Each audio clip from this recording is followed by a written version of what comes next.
Lindsey காசா படுகொலையை தீவிரமாக ஆதரித்தார். காசாவை அழிக்க இஸ்ரேல் அணு ஆயுதத்தை பயன்படுத்தினாலும், அணுகுண்டை அங்கே காசாவின் மீது, பாலஸ்தீனின் மீது போட்டாலும் தப்பில்லை என்று சொல்லுகிறார். ஜப்பான் மீது அணுகுண்டுகளை போட்டதை நியாயப்படுத்திய இந்த மனிதன் அதுபோல பாலஸ்தீன் மீதும் ஒரு அணுகுண்டை போட்டு அவங்கள சுத்தமாக அழிச்சிடணும்னா நாள் கூசாம பேசக்கூடிய ஒரு மனிதன். அதை ஒரு ஒரு ஈனத்தனமான பிறவின்னு தான் நாம் சொல்லணும். இவர் 12/7/2026 12ஆம் தேதி இறந்ததாக அறிவிக்கப்பட்டிருக்கு அமெரிக்க அரசாங்கம்.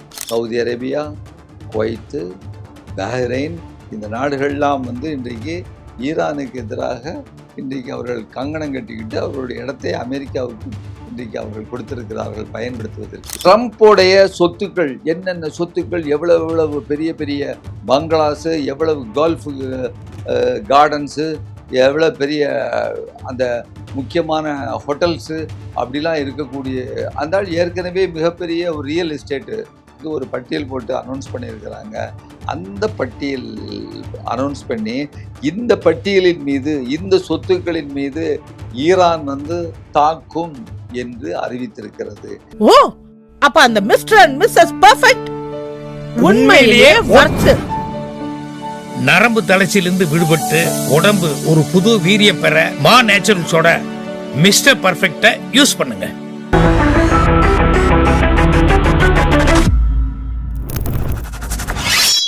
வணக்கம், கே பாலகிருஷ்ணன் பேசுகிறேன் ரூஸ்டர் செய்திகளுக்காக.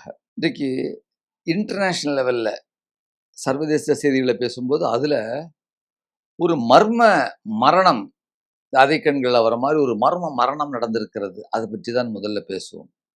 ஒரு போர் வெறியனை இன்றைக்கு இயற்கை காவு வாங்கி இருக்கிறது என்ற செய்தியுடன் இன்றைக்கு ஆரம்பிக்கலாம். இறந்தவர்களை பற்றி நல்லது மட்டும்தான் பேச வேண்டும் அப்படிங்கிறது நம்ம தமிழ்நாட்டில் உள்ள ஒரு பழக்கம், ஒரு மரபு.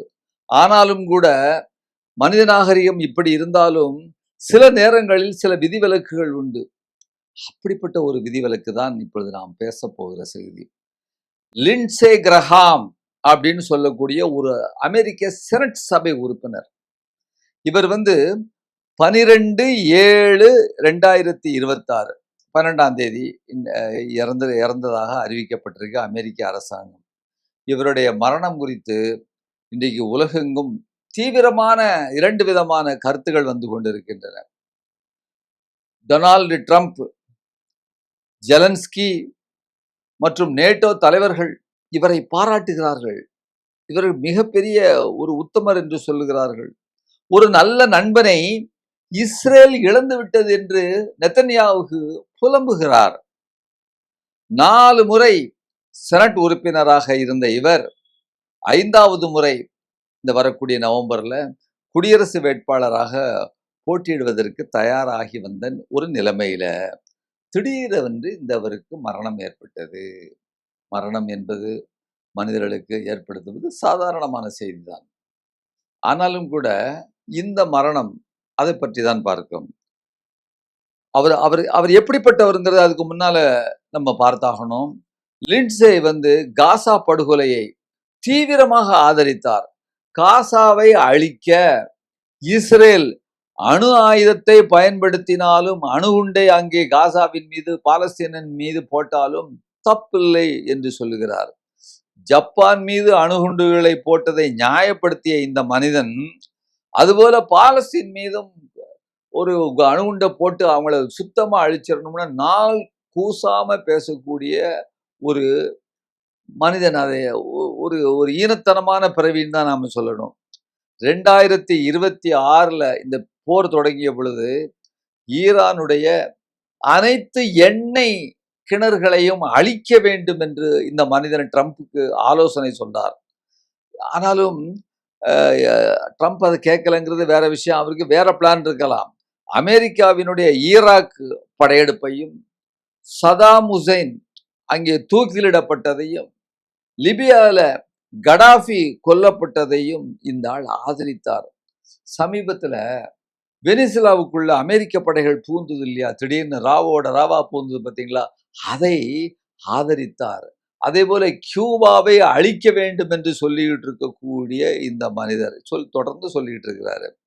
ரஷ்ய வீரர்கள் வந்து இந்த அவர்களை உக்ரைன் வந்து குண்டு போட்டு ட்ரோன்களை வீசி அழிக்கக்கூடிய அந்த சில செய்திகள் இருக்கு இல்லையா, அப்போ வந்து அவர் சொல்றாரு, இந்த ரஷ்ய வீரர்களை உக்ரைன் ட்ரோன் வீசி அழிப்பது என்பது நமக்கு முதலீடு, we are investing on that அப்படின்னு சொல்றாரு. அதனாலதான் பாத்தீங்கன்னா ரஷ்யா என்ன செஞ்சிருக்கு, இவருக்கு எதிராக கைது வாரண்டை பிறப்பித்திருக்கிறது. அது ஒரு செய்தி. அப்போ இப்படிப்பட்ட இந்த மனிதர் இதய கோளாறு காரணமாக லிண்ட்சா மரணம் அடைந்தார் என்று அமெரிக்கா அறிவித்தாலும் அரசு தரப்பு ரீதியா சொன்னாங்க. இதுல இவருடைய மரணம் குறித்து பல்வேறு விதமான தகவல்கள், மர்ம தகவல்கள் சஞ்சாரம் செய்து வருகின்றன. அது என்னென்ன தகவல்லாம் பார்ப்போம். அண்மை காலமாக உக்ரைன் வந்து ட்ரோன்களை வச்சு ரஷ்யா மேல அடிச்சுட்டு வருதுன்னு தெரியும். அந்த நேரத்துல மரணத்திற்கு 24 மணி நேரத்திற்கு முன்னால உக்ரைன்ல உள்ள ஒரு ரகசிய ட்ரோன் தொழிற்சாலைக்கு இவர் போயிருக்கிறாரு. அப்படி போயிருக்கிற பார்வையிட நேரத்துல ரஷ்யாவுக்கு உளவு தெரிஞ்சோ இல்லையோ அந்த இடத்தை பார்த்து அடிச்சிருக்கிறாங்க. அவர் காயமடைந்திருக்கிறார். காயமடைந்தவரை அங்கே உள்ள ஒரு மருத்துவமனைக்கு கொண்டு போய் சேர்த்திருக்கிறாங்க. அந்த மருத்துவமனையையும் வந்து ரஷ்யர்கள் அடித்திருக்கிறார்கள், ஏவுகணை தாக்குதல் அடிச்சிருக்காங்க. எனவே இனிமேல் இங்க இருக்க முடியாதுன்னு சொல்லிட்டு போலந்து வழியாக இன்றைக்கு அமெரிக்காவுக்கு கொண்டு வந்து படுகாயமடைந்த அவர் அங்கு இறந்து விட்டதாக அது ஒரு செய்தி. இன்னொரு செய்தி, அவருடைய இதய தமேனி வந்து கனத்து விட்டதாகவும் சுருங்கி அதனால் அவர் இறந்ததாகவும் ஒரு செய்தி சொல்லப்படுகிறது. அதுக்கு காரணம் வந்து ஈரானோ ரஷ்யாவோ அங்கே அவர்களுக்கு விஷம் வைத்து பாய்சன் வச்சு இவர்கள் கொண்டிருக்கிறார்கள் என்ற ஒரு செய்தியும் இங்கு உலவி வருகிறது. அப்போ இப்படிலாம் வந்துட்டு இருக்கிறதுனால என்ன நடந்ததுன்னு இன்னை தேதி வரைக்கும் வெளி உலகத்துக்கு தெரியவில்லை, தெரியாமல் கூட போகலாம். ஆனால் போர் வெறியனுடைய ஒரு குரல் இன்றைக்கு உலகத்தில் குறைந்திருக்கிறது என்பது நமக்கு மகிழ்ச்சி அளிக்கக்கூடிய செய்தி.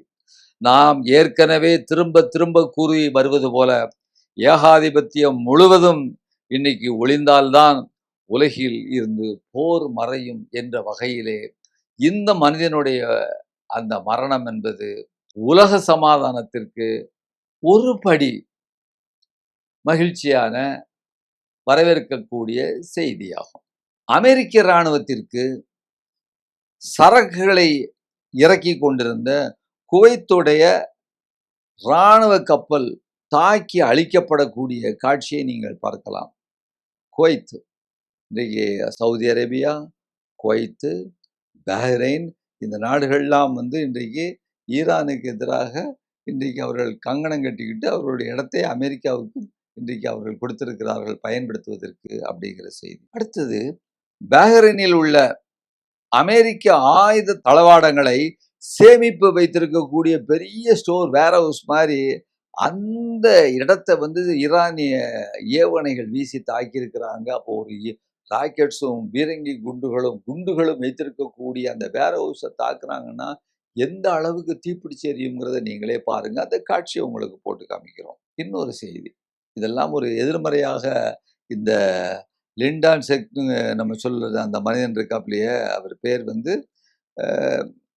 லிண்ட்சே கிரஹாம் அப்படிங்கிறத பார்த்தோம். அப்படி ஒரு மனிதனை பற்றி அவருடைய மரணத்தை பற்றி பார்த்தோம். அதே நேரத்தில் இன்றைக்கு உலகத்தில் நல்ல விஷயங்களும் நடக்குது. அதனுடைய ஒரு முக்கியமான செய்தியாக 23 வயசு கிரேட்டா துன்பர்க், உங்களுக்கு நினைவு இருக்குதா? கிரேட்டா துன்பர்க் இந்த சர்வதேச செய்திகளை கேட்டு வருபவர்களுக்கு கிட்டத்தட்ட 7-8 ஆண்டுகளுக்கு முன்னால் அந்த சிறு பெண்ணாக இருந்த பொழுது இன்றைக்கு உலகத்துல வந்து சுற்றுச்சூழலுக்கு ஆதரவாக எல்லாரும் வந்து நீங்கள் வந்து அந்த கார்பன் டை ஆக்சைடு அந்த வெளியிடக்கூடிய விஷயங்களை குறைக்க வேண்டும், அதாவது பெரிய நாடுகள், வல்லாதிக்க நாடுகள் குறிப்பாக அவர்கள் இதை குறைக்க வேண்டும் என்று ஒரு உண்ணாவிரதம் உட்கார்ந்த ஒரு பெண், இன்றைக்கு அந்த பெண்ணுக்கு 23 வயதா இருக்கு. அந்த பெண் வந்து மிகப்பெரிய தலைவலியாக இன்னைக்கு ட்ரம்ப் மாறி இருக்கிற ஒரு செய்தியை பார்க்குறோம். கிரேட்டா அந்த பெண் சொல்றாங்க, நீங்கள் அமைதியான போராட்டக்காரர்களை சிறையில் அடைக்கிறீர்கள், ஆனால் உண்மையான போர் குற்றவாளிகள் சுதந்திரமாக நடமாடுகிறார்கள். மேலும் அவர்கள் பெருமளவில் மக்களை படுகொலை செய்துவிட்டு தப்பித்துக் கொண்டிருக்கிறார்கள். அவர்களே உலக அமைதியை அளிப்பவர்கள் என்று அந்த பெண் சொல்றாங்க. ஒரு தைரியமான பெண்ணு.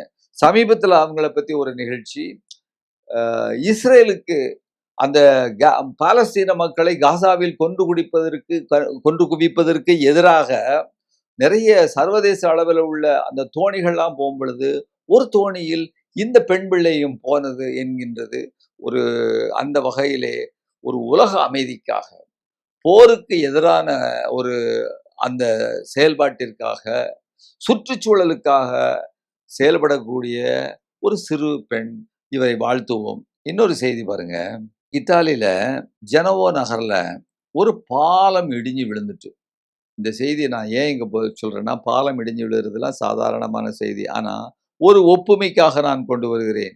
அதுல 43 பேர் உயிரிழந்திருக்கிறாங்க. அந்த பாலம் கட்டப்பட்டது என்னன்னு கேட்டீங்கன்னா, எப்போ 1967ல அந்த திறக்கப்பட்டதுல இருந்து இன்றைக்கு இத்தனை ஆண்டுகள், 51 ஆண்டுகள் நடந்தும் அந்த பாலம் உறுதியா இருக்கு. ஆனா அந்த முக்கிய தூண்கள் மற்றும் இதில் பராமரிப்பு சரியில்லை, ஒழுங்கா மெயின்டைன் பண்ணல.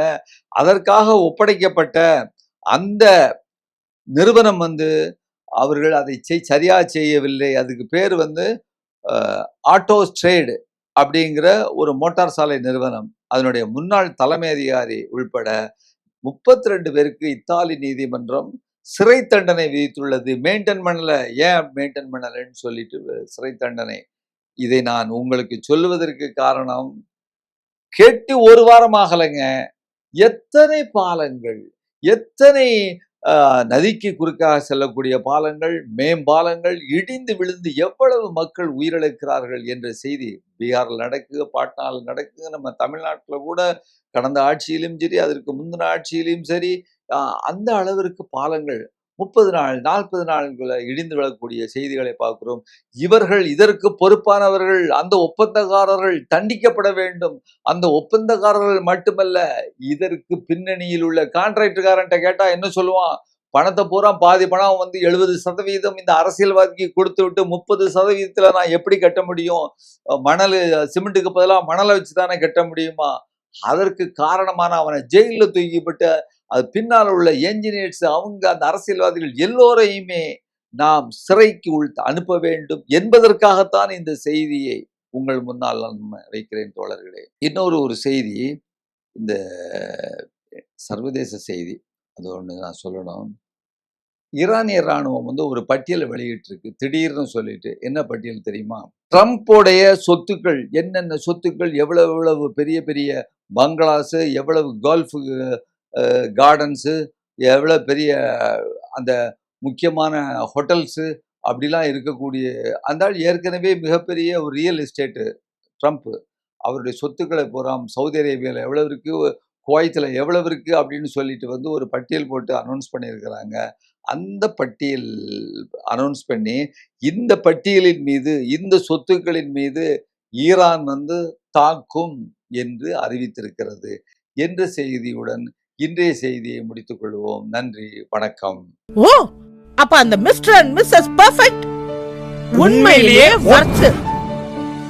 நரம்பு தளர்ச்சியிலிருந்து விடுபட்டு உடம்பு ஒரு புது வீரியம் பெற மா நேச்சுரல்ஸோட மிஸ்டர் பர்ஃபெக்ட்டை யூஸ் பண்ணுங்க. ஊடகம், கார்ப்பரேட், அரசியல்வாதிகளின் கைப்பாவையாக, அடிமைகளாக இருந்தது போதும். இனி சாட்டை எடுத்து சுழற்றும் நேரம் வந்துவிட்டது.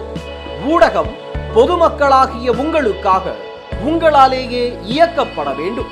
ஊடக சுதந்திரத்திற்காக உங்களின் பங்களிப்பை இன்றே அளித்திடுங்கள்.